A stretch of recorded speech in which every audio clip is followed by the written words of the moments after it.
서양의 격언 가운데 참호 속에는 무신론자가 없다라고 하는 격언이 있습니다. 그 누구도 인생의 절박함, 인생의 큰 고통을 만나게 되면 그때 하나님을 찾게 된다라고 하는 것입니다. 오늘 저와 여러분들이 그리스도인이 되었다라고 하는 사실이 사실 우리의 인생에서 고통과 그리고 절박함을 면제하는 것이 아닙니다. 그런데 그 가운데 우리는 오히려 하나님과 멀어지는 것이 아니라 하나님을 찾게 되고 하나님을 부르게 되고 내가 하나님과 얼마나 가까이 있는지, 하나님께서 나를 얼마나 사랑하시는지 내가 경험케 되고 내 인생에 허용된 고통과 질병 때문에 하나님께서 나에게 맡겨주신 그 사명이 중단되는 것이 아니라 오히려 내 인생 속의 절박함과 때로는 질병 때문에 오히려 하나님께서 맡겨주신 그 사명의 지평의 넓이가 넓어지는 것이, 그리고 때로 우리의 인생에 절박함이 있다 할지라도 그 절박함을 넘어설 수 있는 그 하나님의 지혜와 하늘의 지혜를 우리에게 허락하시는 이 놀라운 하나님의 인도하심이 오늘 성경 본문 속에 나오고 있습니다. 한 명의 군인이 있습니다. 이 군인이 자신의 인생의 절박함의 문제를 가지고 다른 곳에 가는 것이 아니라 주님께 나옵니다. 내 인생에 절박함이 있기에 주님 앞에 달려 나오는 인생. 내 기도를 응답하시고 내 기도를 들으시는 하나님. 그리고 그 하나님께서 이 한 명의 군인을 통하여서 놀라운 역사를 하시는데, 이 하나님의 역사가 그리고 이 절박함을 통하여서 어떻게 확장될 수 있었는가라고 하는 질문을 오늘 우리는 이 성경 본문 속에 던지고, 오늘 이 예배 참석하신 여기 계신 많은 분들 가운데 사실 내 인생에는 절박함과 고통의 문제가 없습니다, 이렇게 말하실 분들 저는 아무도 없다라고 생각합니다. 이렇게 많이 나오셨다라고 하는 것은 그만큼 우리의 인생에 절박함의 문제를 가지고 이 자리에 나오셨다라고 하는 것이죠. 우리의 인생의 고통을 가지고 이 자리에 나오셨다면 내 인생의 고통과 절박함도 오히려 하나님을 만나는 기회, 하나님의 은혜를 경험할 수 있는 기회, 하나님께서 내가 아프다는 사실 때문에 하나님께서 나를 버리시는 것은 아닙니다. 하나님께서 오히려 나를 고쳐주시고 나를 통해 하나님의 지평의 이 넓이가 어떻게 넓어질 수 있는가라고 하는 질문도 오늘도 우리는 이 성경 본문 속에 던질 때, 오늘 성경 본문은 군인 이야기입니다. 근데 이것이 우리와 남이 될 수 없는 이유는 대한민국의 남자라면 다 군인을 다녀와야 하기 때문입니다. 요즘 군대는 좋아졌다라고 생각하실 수도 있겠지만 그럼에도 불구하고 요즘 군대도 여전히 절박합니다. 저는 이렇게 표현하고 싶은데요. 왜냐하면 외롭습니다. 철저하게 혼자죠. 거기서 반드시 사랑하는 사람과 이별을 경험합니다. 내가 외롭지만 사랑하는 사람과의 단절, 우리가 하나님과의 단절이 죄라면 이 땅에서 내가 사랑하는 사람하고 거의 대부분 이별을 경험한다라고 하는 것입니다. 통제된 삶, 게다가 가정에 문제가 있어요. 내가 나가지 못합니다. 진로 문제가 왜 걱정이 되지 않겠습니까? 이 자리에 계신 분들도 다 내일 일이 걱정되시죠. 우리 젊은 청년들도 마찬가지입니다. 그리고 각종의 갈등, 인간관계의 갈등이 놀랍죠. 건강 문제도 있습니다. 외롭게 버텨야 하니 지금도 여전히 군대는 절박합니다. 저는 이렇게 표현하고 싶습니다. 저는 해군 목사입니다. 해군 병생활이 몇 개월인 줄 아십니까? 20개월입니다. 육군 병생활은 18개월인데 해군은 2개월 더 깁니다. 근데 그 20개월 동안 절반을 배에 타야 돼요. 사람이 배를 타면 4가지와 싸워야 되는데 혹시 이 자리에 배를 타신 분 계십니까? 이 네 가지와 싸운 거예요. 이 네 가지와 싸워야 되는 게 뭐냐면 첫 번째로 햇빛을 못 봅니다. 군함이죠. 여행객이 아닙니다. 크루즈가 아닙니다. 대한민국 함정은 전쟁을 위해서 만들어진 것이기 때문에 햇빛을 못 봅니다. 햇빛을 못 봐요. 사람이 햇빛을 못 보고 형광등만 켜져 있습니다. 두 번째로 소음과 싸워야 됩니다. 혹시 큰 트럭을 타보셨습니까? 엄청난 엔진 소음이 있죠. 대한민국 함정배는요, 큰 트럭과 비교할 수 없는 몇십 배, 몇백 배의 엔진을 가지고 있고 그 엔진 소리 때문에 배를 오래 타면 청각에 장애가 옵니다. 냄새와 싸워야 됩니다. 엔진 소음, 또 햇빛이 비치지 않는 그곳에서 빨래도 하고 빨래 냄새, 땀 냄새, 온갖 냄새와 싸워야 됩니다. 개인적인 공간 없습니다. 그래서 온갖 인간관계의 갈등을 경험할 수 있는 것이 바로 함정이죠. 멀미를 경험해 보셨습니까? 네 번째 멀미입니다. 저도 배를 한 5개월 타보니까, 연속적으로 타보니까 이 멀미는요, 똑같이 우울증입니다. 우울증. 혹시 우울증 경험해 보셨나요? 이 네 가지와 더불어 싸우며 군 생활을 해야 됩니다. 이곳에서 과연 소망이 있을 것인가? 내가 이 군 생활을 잘 견뎌낼 수 있을 것인가? 그런데 여전히 이런 상황 가운데서도 하나님이 소망이 되시고 두려워 말라, 놀라지 말라. 내가 너와 함께 함이니라. 이 말씀이 소망이 되면서 예수님의 12제자 가운데 한 명 빼고 다 어부 출신이었다. 제가 그 이유를 알겠습니다. 전부 다 배를 타는 사람이었어요. 배를 타는 사람. 근데 그들에게 다가오신 예수님, 그들을 사용하셔서 그들의 절박함, 그들의 인생 문제까지도 주님께서 회복하여 주시는 주님이 오늘 저와 여러분의 동일하신 주님이시라면, 여전히 절박 가운데 하나님을 찾을 수 있는 오늘 저와 여러분들이 될 수 있다면 우리의 남은 생활은 얼마만큼 달라질 수 있을까요? 오늘 이 성경 본문에 군인은 로마 군인입니다. 이방인이었고 아주 쉽지 않은 그 상황 가운데 자기 부하가 아팠습니다. 오늘 성경 본문에는 하인이다, 노예다, 사람이 죽어가고 있습니다. 이 절박함의 문제를 가지고 주님 앞에 왔을 때 마태복음 8장 10절의 말씀을 다 같이 한번 읽어봤으면 좋겠습니다. 시작. 예수께서 들으시고 놀랍게 여겨 따르는 자들에게 이르시되 내가 진실로 너희에게 이르노니 이스라엘 중 아무에게서도 이만한 믿음을 보지 못하였노라. 자, 주님께서 보시고 깜짝 놀라시죠. 야, 너희의 믿음을 내가 보니 놀랍구나. 예수님을 감동시킨, 예수님을 놀랍게 여기게 한 이 군인의 믿음의 정체가 궁금하지 않습니까? 절박한 상황 가운데 그의 믿음을 오히려 주님 앞에 증명시킬 수 있었던 이 군인의 믿음의 정체는 도대체 무엇인가? 라고 하는 질문을 성경 본문 속에 던질 때, 그는 절박한 자의 이웃이 되는 믿음을 소유하고 있었습니다. 저는 청년 전문 사역자로 이 시대에 한 25세 이하의 청년들의 복음화율이 몇 퍼센트인 줄 아십니까? 기독교 미디어 단체에서 설문조사를 했는데 불과 3%로 나왔습니다. 선교학에서 미전도 종족으로 분류되는 한 곳의 복음화율이 5%입니다. 그러니까 우리가 생각하는 아프리카, 오지, 서남아시아 그런 곳이 미전도 종족 지역이라면 그곳의 복음화율이 5% 미만이죠. 오늘 이 시대에 젊은 청년들의 복음화율이 불과 3%예요.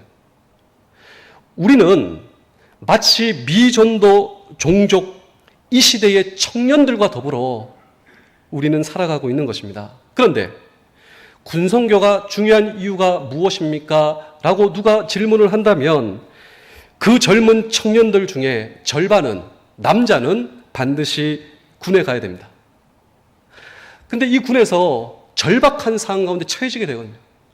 그 누구도 하나님을 찾지 않는 사람이 없습니다. 참호 속에 무신론자는 없다고.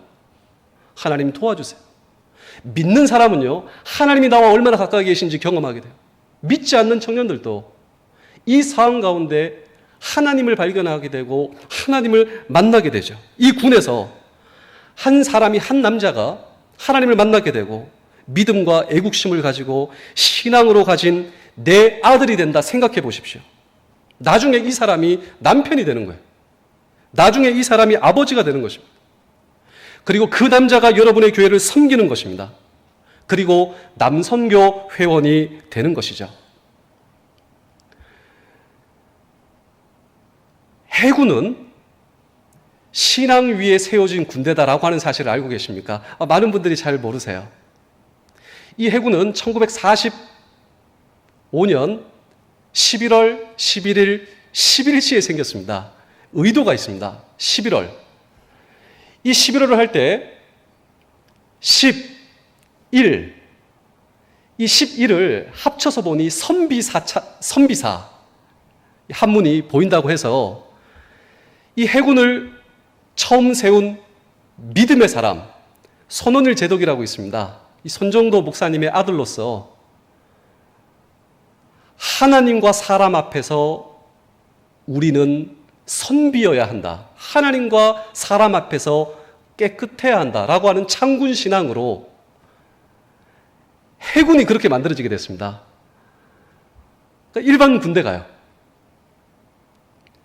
그리고 이 군목제도도 해군에서 가장 먼저 시작하였다라고 하는 사실을 알고 계십니까? 제일 첫 번째 군종 목사 정달빈 목사님이 청년에 대해서, 그러니까 청년은 뭐냐? 이런 정의를 내렸는데 제가 한번 읽어드리겠습니다.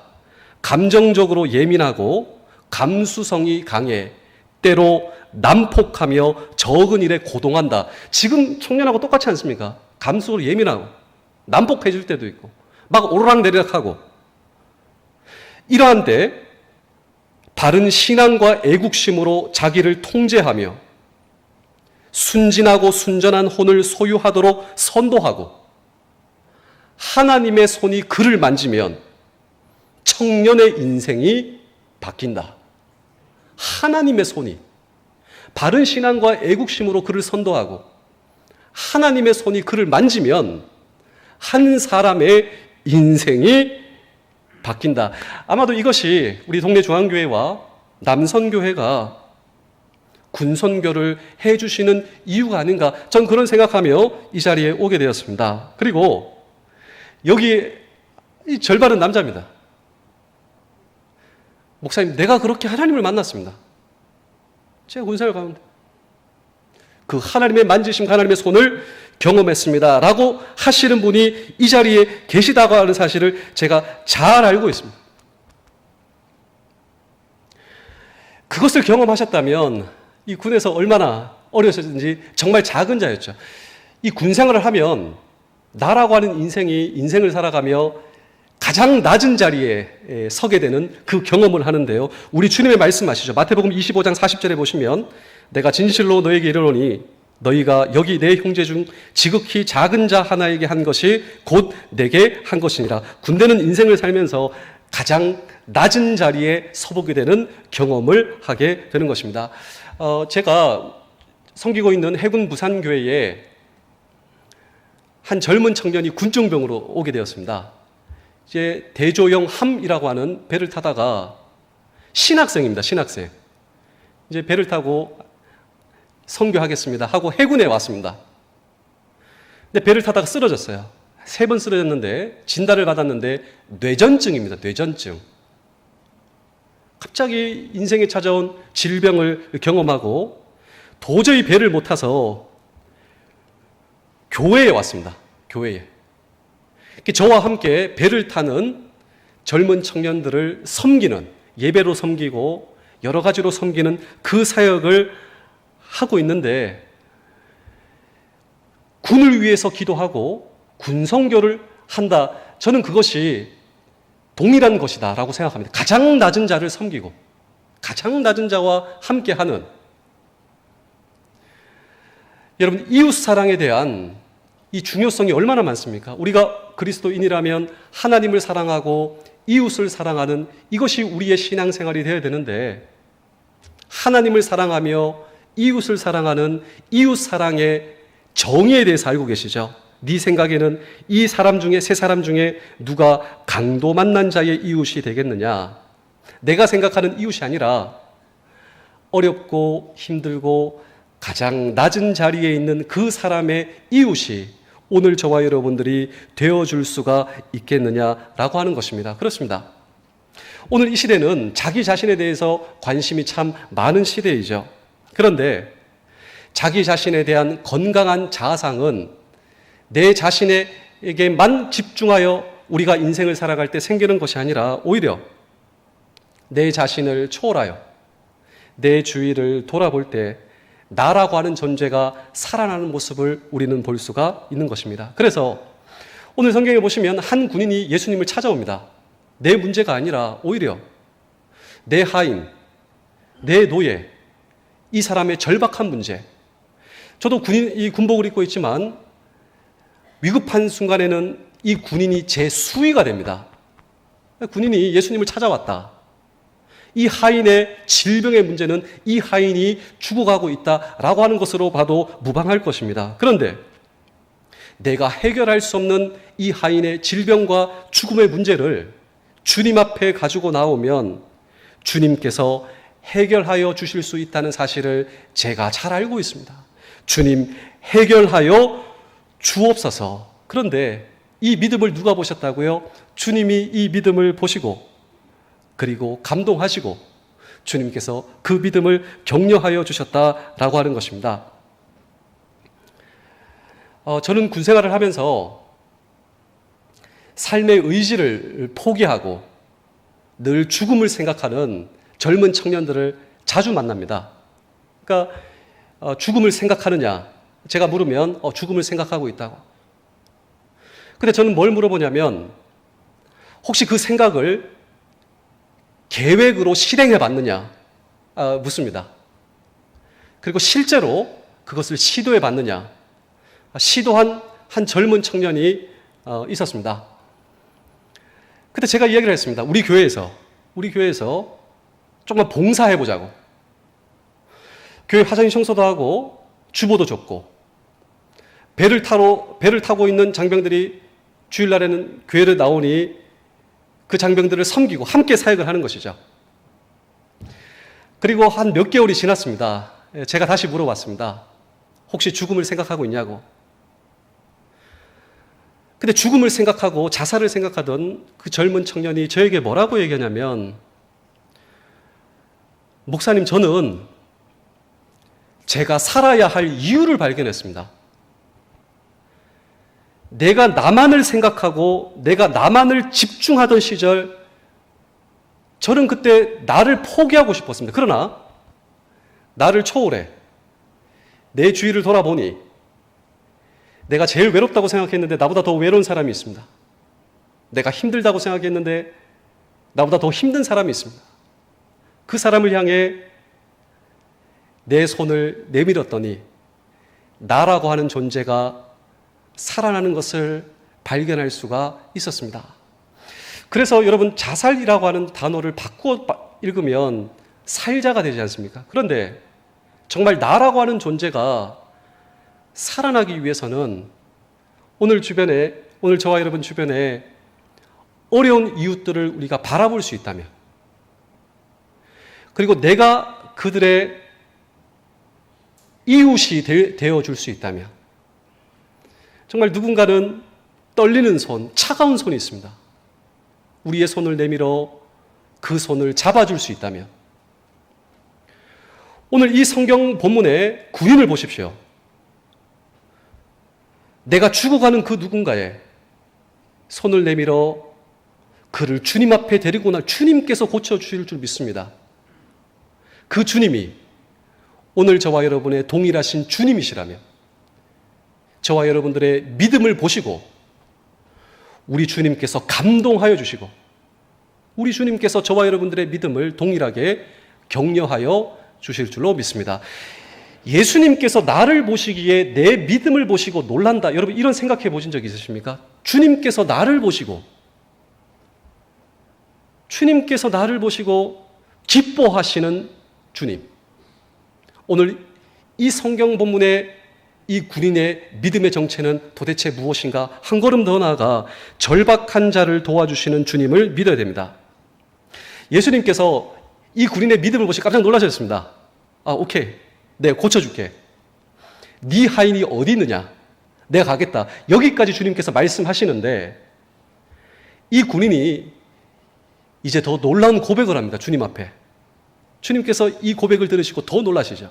자, 우리 마태복음 8장 8절의 말씀을 한번 읽어보겠습니다. 마태복음 8장 8절입니다. 시작. 백부장이 대답하여 이르되 주여 내 집에 들어오심을 나는 감당하지 못하겠사오니 다만 말씀으로만 하옵소서. 그러면 내 하인이 낫게 싸웁니다. 자, 지금 예수님이 있는 장소, 내 하인이 죽어가는 장소는 거리적인 갭이 있습니다. 근데 이 군인이 보여준 믿음의 정체는 무엇입니까? 주님, 가실 필요 없습니다. 여기서 말씀만 하여 주시면 내 하인이 나을 줄로 믿습니다. 그런데 예수님께서 이 군인의 믿음을 보시고 놀라신 것이죠. 감동하신 것이죠. 근데 이것이 그만의 이야기겠습니까? 사실 오늘 저와 여러분도 공간의 제한을 받으며 살아가고 있습니다. 혹시 이 자리에 내 아들을 군대에 보냈다라고 하는 분이 이 자리에 계실 수도 있습니다. 얼마나 걱정이 되시나? 얼마나 고민이 되시나? 저기 고향에 계시는 부모님이 지금 외롭게 아픈 채로 계시는 분들이 저는 여기 있을 수도 있다고 생각합니다. 혹시 자녀가 외국에 계십니까? 자녀가 어디서 그 직업의 현장을 쉽게 살아가는 것이 아니잖아요. 늘 부모가 되면 자녀가 생각나고 자녀가 걱정이 되죠. 이 공간의 제한을 여전히 받으며 오늘 저와 여러분도 살아가고 있습니다. 그런데 내 사랑하는 사람이 멀리 떨어져 있다 할지라도 내가 이곳에서 기도하면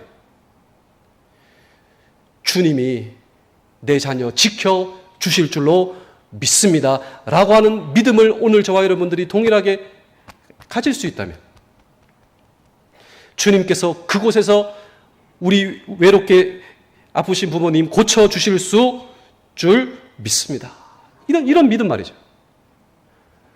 근데 오늘 이 성경의 군인이 어떻게 그 믿음을 소유할 수 있었는가? 두 가지입니다. 첫 번째로 기도를 믿었습니다. 기도. 내가 하나님께 기도하면 하나님이 내 기도 들으시고 응답하여 주심을 믿습니다. 기도를 믿었습니다. 그런데 내가 기도하고 싶은 마음은 있는데 내가 정말 기도하는 사람이다. 이거는 천지 차이가 있습니다. 기도는 하나님과의 소통이요. 내가 기도하면 하나님께서 내 기도 들어주신다. 이 믿음을 가지고 오늘 저와 여러분들이 기도하는 것이 중요하다라고 하는 것이죠. 그리고 말씀을 믿은 것입니다. 주님 말씀만 하옵소서. 여기서 말씀하시면 멀리 떨어져 있는 제 하인이 나을 줄로 믿습니다. 공간을 초월하는 믿음을 소유할 수 있었던 이유는 두 가지입니다. 그는 기도를 믿었고 말씀을 믿은 것입니다. 여러분 6.25 전쟁 당시 해군 본부가 부산에 있었다라고 하는 사실을 알고 계십니까? 단양호 함정이 교회였습니다. 우리 남성교회도 또 이 30일의 군성교 후원 이 찬양 집회 때에도 보고 제가 정말 감동을 했는데 왜 감동을 했냐면 6.25 전쟁 때 해군 본부 해군교회가 함정이었고 그 함정에서 한 사역이 그것이었습니다. 하나님을 찬양하는 사역. 합창단을 만들었는데 그 합창단의 구성 멤버는 두 가지였습니다. 전쟁고와 군 자녀 합쳐서 어린이 음악대를 만들었습니다. 해군 어린이 음악대. 그 음악대가 한 역할이 뭔지 아십니까? 30일의 군성교 찬양대 그것처럼 전쟁에 부상 입은 군인들 앞에서 공연을 했습니다. 그때 처음으로 불려진 안병주 씨의 이 노래를 우리는 다 잘 알고 있는데 다 같이 한번 저를 따라서 전쟁에 부상 입은 군인이 지금 여기 있고 여러분 우리가 사실 전쟁 고아였던 거예요. 전쟁 고아. 부산이 그랬던 것입니다. 이 전쟁 고아들이 지금 내가 군인이고 내가 부상 입은 내가 팔 하나 떨어지고 눈 한쪽이 없는데 6.25 전쟁 하다가 그 걔네들이 와가지고 이 노래를 불러주는데 천상의 목소리, 천사가 와서 노래를 울지 않은 군인들이 없었다고요. 그 노래가 이 노래였습니다. 우리의 소원은 통일, 꿈에도 소원은 통일, 이 정성 다해서 통일을 이루자. 이 나라 살리는 통일, 이 결에 살리는 통일, 통일이여서 오라, 통일이여 오라.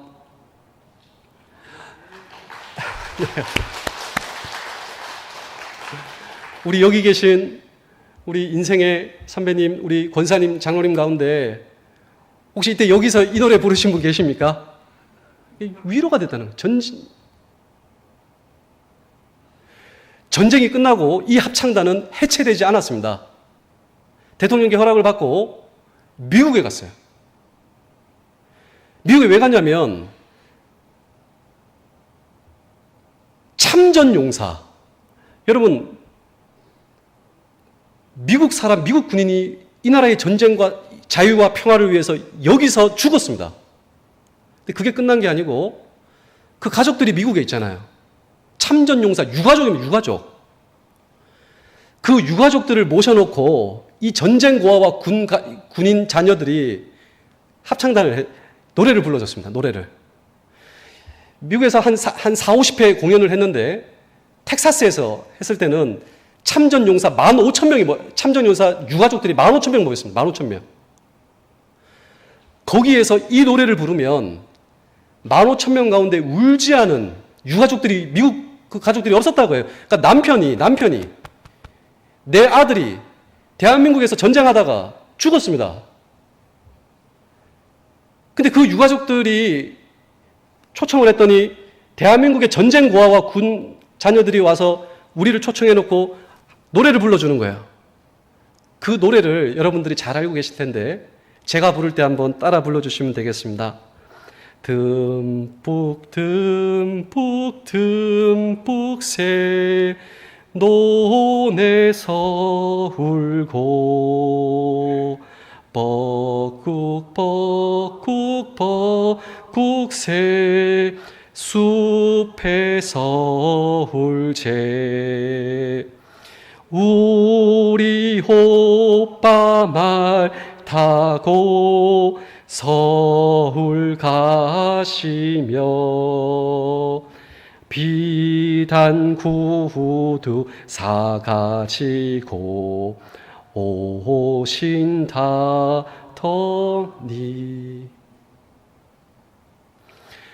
전쟁이 끝난 1954년 우리나라의 국민소득이 60불이었습니다. 전 세계 최하위였습니다. 지금은 3만 불입니다. 500배나 많습니다. 그런데 이 어린이 합창단이 미국에서 순회 공연을 하고 지원과 원조를 받았어요. 직간접적으로. 그 모든 것을 모아놨더니 지금 이 말은 이 전쟁고아와 이 군가족 가운데 손원일 제독, 이 해군을 만든 신앙의 아버지, 그 첫째 아들이 여기 멤버입니다. 손명원 장로님인데 지금 80세가 넘으셨어요. 저한테 해주셔가지고 오늘 설교할 때 이 말을 꼭 해달라고. 직간접적으로 이 어린이 합창단을 통하여서 원조를 2,500만 불을 받았습니다. 2,500만 불. 오늘날 2,500만 불이 아니라 소득으로 따지자면 곱하기 500을 해야 된다. 그렇다면 어느 정도가 나오냐면 약 125억 불. 오늘날 돈으로 약 13조가 전쟁의 폐허가 되었던 이 나라를 일으켜 세우는데 아주 소중한 이러한 지원이 되었다라고 하는 것이죠. 그런데 이 합창단은 목사님하고 같이 다녔습니다. 첫 번째, 일대 목사님, 정달빈 목사님. 늘 기도해 줬어요. 합창하기 전. 하나님의 손이 우리나라를 만지고 하나님의 손이 우리 합창단을 지켜주시고 우리가 멀리 와 있지만 우리가 하나님께 여전히 기도하면 하나님께서 우리를 응답해 주시고 우리나라를 살려주시고 우리나라를 도와주시고 우리나라 가운데 새로운 소망과 역사를 펼쳐 주실 줄로 믿습니다. 제가 이걸 봤을 때 정말 그들은 기도를 믿었고 정말 하나님의 말씀을 믿었다. 그런데 이것이 그들만의 이야기겠습니까?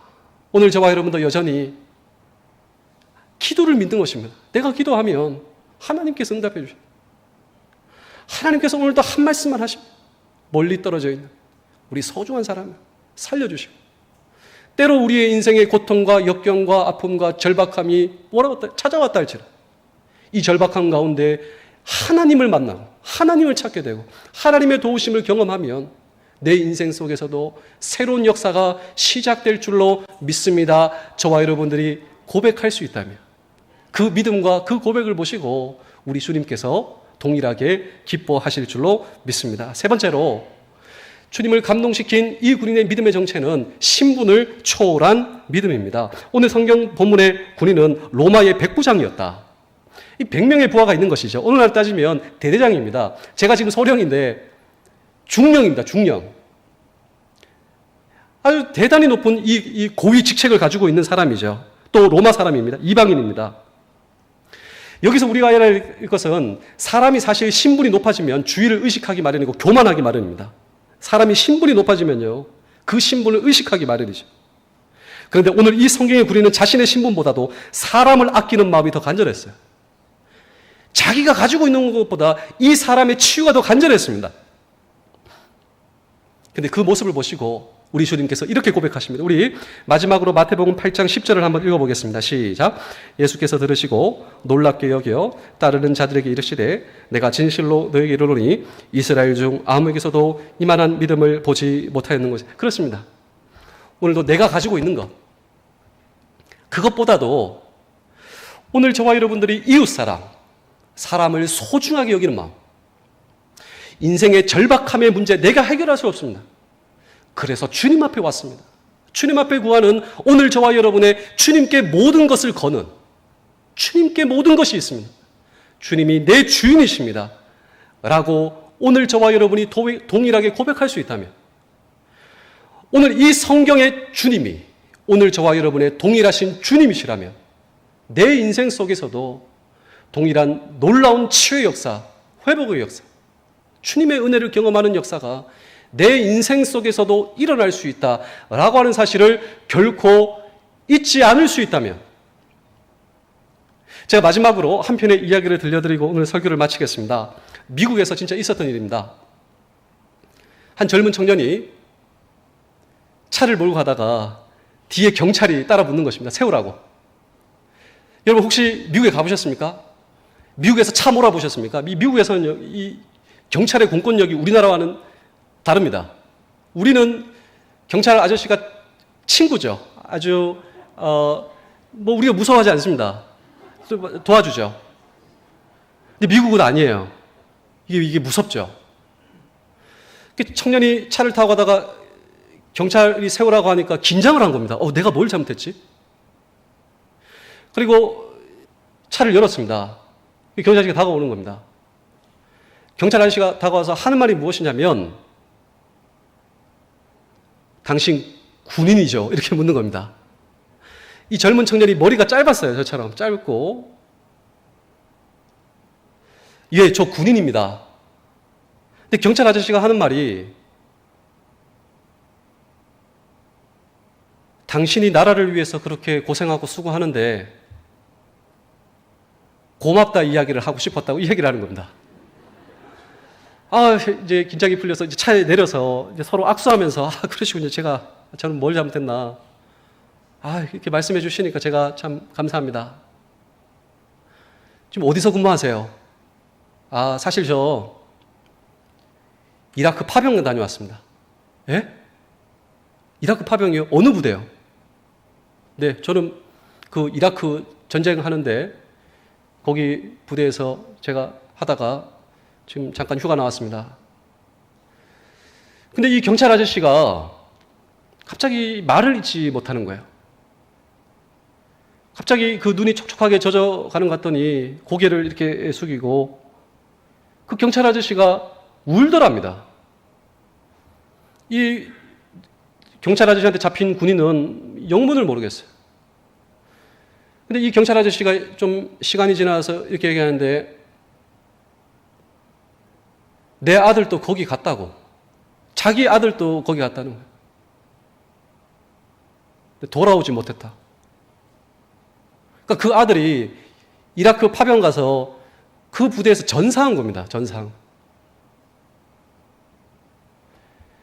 그리고 이렇게 있다가 그 차 안을 봤는데 국기가 있었어요. 국기가.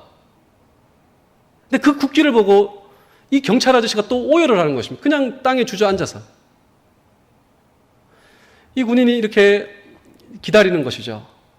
근데 그 경찰 아저씨가 이렇게 얘기합니다. 무사히 돌아오겠다 약속하고 갔던 내 아들이 이 국기에 쌓여져서 왔다고. 근데 그 생각하니까 내가 지금 내 아들 생각난다. 그러니까 군대 갔던 아들이 전쟁터에 가가지고 전사했는데 이 국기에 쌓여가지고 이 부모 품으로 온 겁니다. 그러면서 이 경찰 아저씨가 솔직하게 얘기를 했습니다. 내가 당신을 세운 이유가 있다고.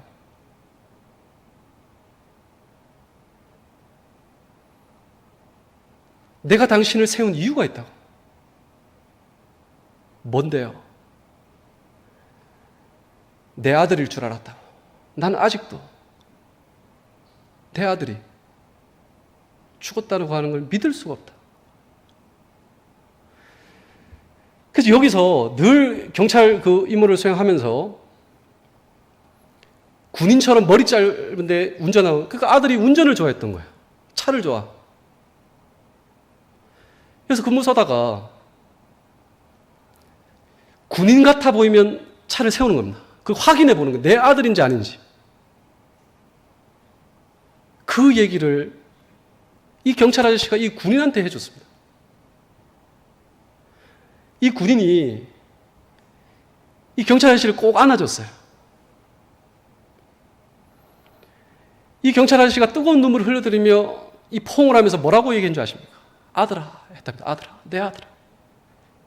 마치 죽은 아들이 지금 나를 만나러 오고 찾아온 거죠. 아들아 하면서 이게 포옹을 했습니다. 근데 사실 이 군인도 그날 정신과 병원을 다녀오고 있었습니다. 이 군인이 전쟁터에서 자기 동료도 죽어가고 이 죽음의 참호 속에서 진짜 전쟁을 경험한 PTSD, Post Trauma Stress Disorder. 이 PTSD가 뭐냐면 육체적인 상처는 사실 고칠 수 있죠. 아무리 심각해도. 마음의 상처, 머릿속의 상처는요, 보이지 않기 때문에 치료가 불가능해요. 늘 죽음만 생각하는 거예요. 죽음을 생각하고 계획하고 실행하고. 그러다 보니까 정신과 병원을 다니게 된 겁니다. 정신과 병원. 그날도 병원 다녀오는 길이었어요. 차도가 없습니다. 늘 죽음을 생각하는 거예요. 언제 죽을 것인가? 어떻게 죽을 것인가? 이걸 발전시켜 나가는 거예요. 그러다가 경찰 아저씨가 나를 세운 거예요. 나한테 얘기를 하는 거예요. 죽었던 내 아들. 근데 그 경찰 아저씨가 나를 안아줄 때 이 젊은 청년도 그의 뺨을 타고 뜨거운 눈물을 흘러내기 시작해요. 내 존재의 깊은 곳에 묻어둔 그 죽음이라고 하는 상처. 그 상처를 아버지가 찾아와서 어루만져 주시고 싸매어 주시고. 그런데 우리 군성교회 후원과 헌신을 하고 계시는 우리 동네 중앙교회 성도 여러분, 우리 남성교회 회원 여러분, 사실 이 군인이 싫어합니다. 그런데 사실 저와 여러분들이 이 군인이다라고 하는 사실을 알고 계십니다. 내가 군인과 다를 바가 없어요. 사실 내가 이 세상을 살아간다라고 하는 것은 죽음을 향해 살아가고 있는 것입니다. 뭘 하든 나는 죽음을 향해서 달려가고 있습니다. 하나님과 나의 관계가 해결되지 않은 채로 인생의 진정한 문제가 무엇인지도 모르는 상태로 다가가던 어느 날 나에게 다가오신 예수 그리스도, 그분이 나를 안아주셨습니다. 내 인생의 진정한 상처가 무엇인지 누구도 관심이 없던 내 인생의 아픔, 내 인생의 좌절, 내 인생의 절박함, 내 있는 모습 그대로를 그분이 안아주시고, 그 순간 내 인생의 진정한 창조자가 누가 나를 만들었는가? 내 아버지죠, 아버지 하나님.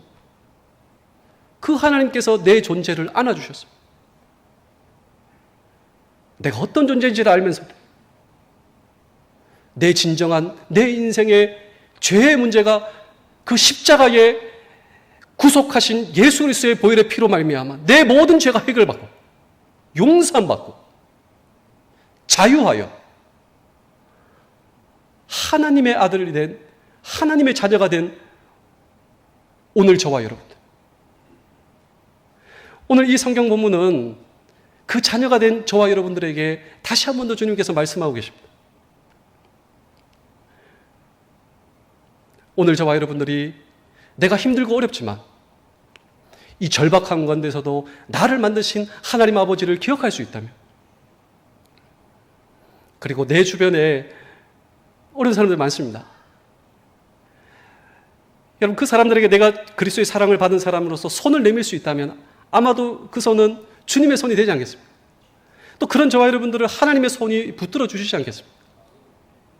어떤 문제가 있다 할지라도 사람을 치유하고 사람을 도우는데 오늘 저와 여러분들이 쓰임 받을 수 있다면 그런 모습을 보시고, 우리의 믿음을 보시고 오늘 이 성경 본문에 동일하신 주님께서 기뻐하실 줄로 믿습니다. 기도하겠습니다.